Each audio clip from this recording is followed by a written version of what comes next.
How much wood could a woodchuck fuck if a woodfuck could chuck wood? What's up, my dudes? This is the MXGP 3 dynamic weather video here. So I wanted to go a little bit deeper into this topic because I feel like it's a bit more of a pillar to the game, and I think it's definitely worthy of going deeper into because not just for this game, but I mean all motocross games out there. I feel like the dynamic weather and the rain and the tear-offs and all that kind of stuff should be in every single motocross game out there, because not only just for a fun gameplay element, but I mean for a just like that is how motocross is, bro, you know, like that is the way it is. And whether it's dust getting on your goggles, dry conditions, whatever the case may be, mud, I mean, whatever it is, or just sand, or, you know, your sticky dirt stuff,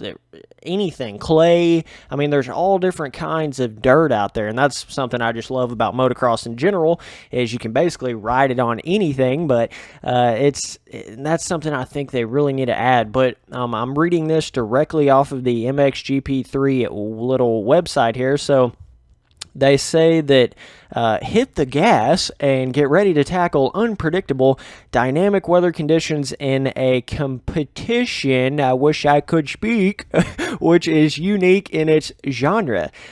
From sun to heavy rain, so this is cool right here. It seems as if we're going to be getting not only, you know, the muddy type conditions and the rain and stuff, but we're also going to be getting like a very dry, dusty.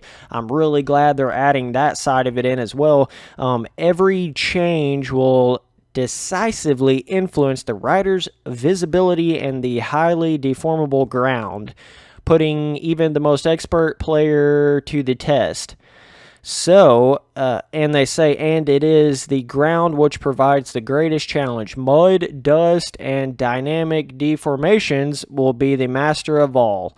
So, that's kind of cool. I like that they're saying that right there. And it's going to definitely be interesting to see, you know, not only the weather effects, but how that ties into your deformation of the track as well. Because, you know, does it act in a way like where the more it rains, the more it starts rutting up? I'm guessing that's the way it's going to be on certain tracks. I'm sure every track is going to be different for every different scenario. But what's cool about it is not only is it weather conditions, but it's dynamic weather conditions. So, for instance, you could start on this one track and it be just kind of an overcast day, not raining, and you get 5 or 6 laps in and that motherfucker just starts pouring down and you know, then you're sliding all over the track, and that's amazing because a lot of times that's how real life motocross is. You know, it may not be raining when you start the race, but midway through then it starts raining, and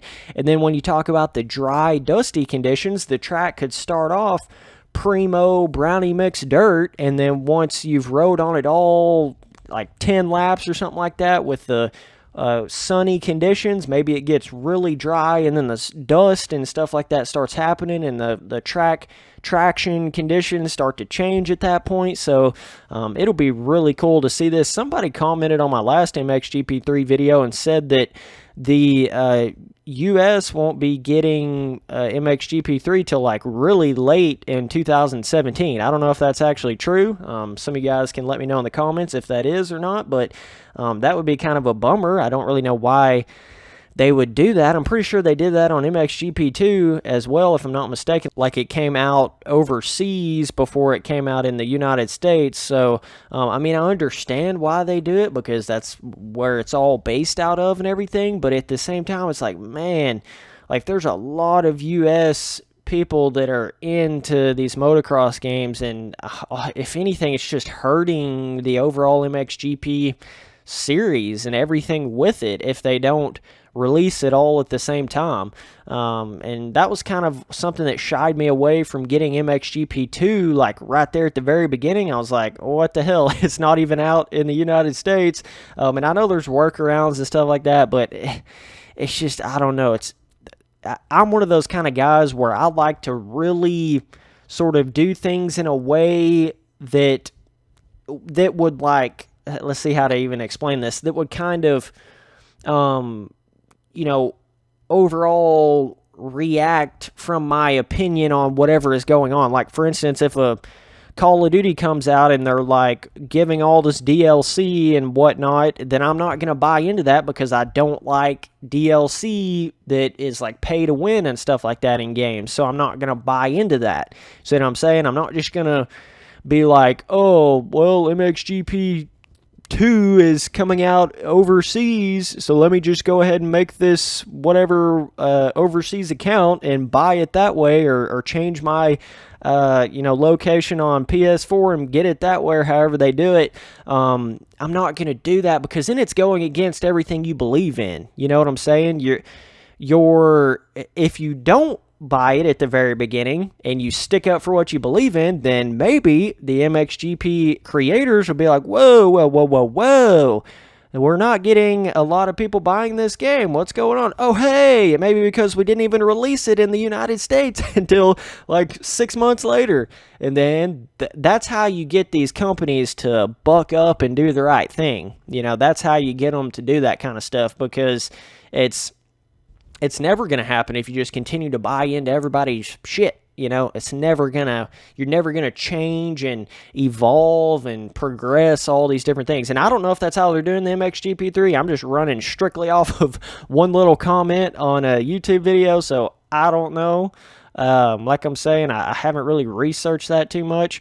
I don't know at all, so don't take my word for that or anything like that. I'm just saying that's something I heard, so I'm just kind of giving my opinion on if that was so, then, you know, that's kind of what I'm saying. But it'd be a bummer if they did that, because I definitely want to check this game out as soon as humanly possible, pronto ASAP. But, yeah, it'll be cool to see dynamic weather. Not sure... Are they going to integrate any sort of, like, even in third person, you sort of get, like, mud up on the screen or dust on the screen, then you have to pull tear-offs? Not really sure if that's going to be in there like that, because, you know, a lot of people think, oh, well, tear-offs is only a simulator first-person thing, but it could be a third-person deal as well. Like, you know, a lot of car games do that. In third person, you still get the effect on the screen, and I think it would definitely add, as long as they didn't, like, overdo it and make it cheesy. You know, if they did it properly, then it would be solid. But it will be very interesting to see what is actually going to come out of all of this. I mean, you just don't know until you get your hands on the game. You never know. They can talk this, that, and another, and I'm not bashing any games out there, but woo, you got to be careful out there, bro, because they can talk up a storm before they actually release the game. And oh my goodness, man, not mentioning any names, No Man's Sky, it can be pretty vicious when the outcome actually gets there and you get your hands on the game and you realize, hey, this is not what they said at all. But you know, that's kind of what happens, and you just got to be smart in this world, man. Everybody's just out to make money, at least most people, so you got to always keep that in the back of your mind. You know, always remember that. It's good to be excited about things and happy about things and stuff like that, but don't just be walking around like a zombie and never actually thinking about anything. So, anyways, that's about it for this video. Appreciate you guys watching. Later, dudes.